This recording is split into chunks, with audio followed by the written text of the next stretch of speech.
Gratitude. The walk that ends the dream. Day 10. There was a boy who lived at the far edge of a quiet town, a boy who carried the same heavy thoughts everyone else carried but believed they were his alone. He walked each day along a long, cracked road, muttering judgments under his breath, collecting grievances like stones in his pockets, convinced each stone told the truth about the world and about him. One morning something in him softened, not from wisdom, not from age, but from exhaustion. He sat down on the road and finally admitted he didn't know where he was going or why the walk felt so hard. In that small collapse, something opened. A thought appeared, gentle and strange. Now may I offer them my thankfulness, that gratitude to them may lead me on to my Creator and His memory. He didn't know where the line came from. He only knew it didn't sound like him. So he stood up, dusted off his knees and looked at the road again. This time the road didn't look hostile. It didn't look dangerous. It looked blank, open. The boy took one step and said thank you, not for a thing, not for an event, but for the chance to walk without the stones. Another thought rose.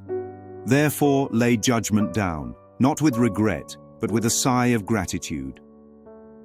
He exhaled. The sigh was real.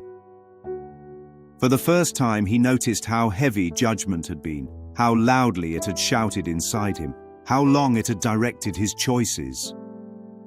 He placed one of his stones on the road. Then another. Then another. With each stone dropped, he felt taller, lighter, held by something he didn't yet understand. By midday, the boy reached an old wooden bridge he had crossed many times without noticing its shape. Today he saw everything more clearly. The grain in the wood, the way the sunlight moved across the railings, the quiet invitation in the space ahead. A whisper came again, and my gratitude to God becomes the way in which He is remembered. For love cannot be far behind a grateful heart and thankful mind. He didn't pretend to understand God. He didn't pretend to understand love. But he understood the feeling that was rising in him, something warm and steady, something that didn't ask him to earn it. So he kept walking.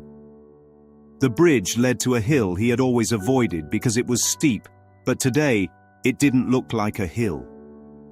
It looked like a doorway. At the top he stopped, breathing deeply, and closed his eyes. He heard another line.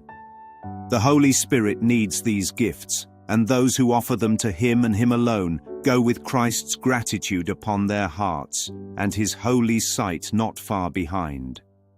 For a moment he felt as though someone walked beside him, someone who understood the journey perfectly, someone who knew he had never walked alone.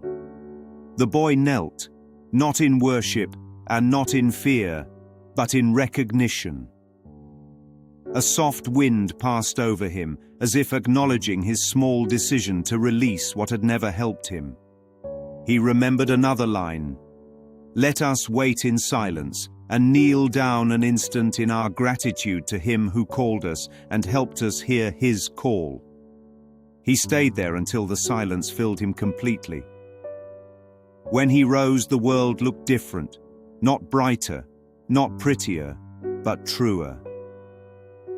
On the other side of the hill he saw faces he recognized, friends, strangers, even old adversaries. For the first time he felt no tension in meeting them. A final teaching surfaced. The therapist repays the patient in gratitude, as does the patient repay him. Do not forget the gratitude of God. He realized everyone he saw had played a part in his awakening. Every encounter had been an invitation.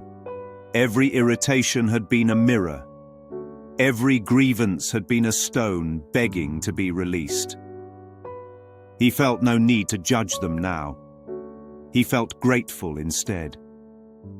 And as he stepped forward, he felt something settle peacefully in his chest, a quiet promise. And with my gratitude will come the gift first of forgiveness, then eternal peace. The boy looked at the road ahead and realized the road wasn't ending. Only the dream was. And gratitude, small, simple, ordinary gratitude, had walked him to the threshold. He smiled, stepped through, and kept walking.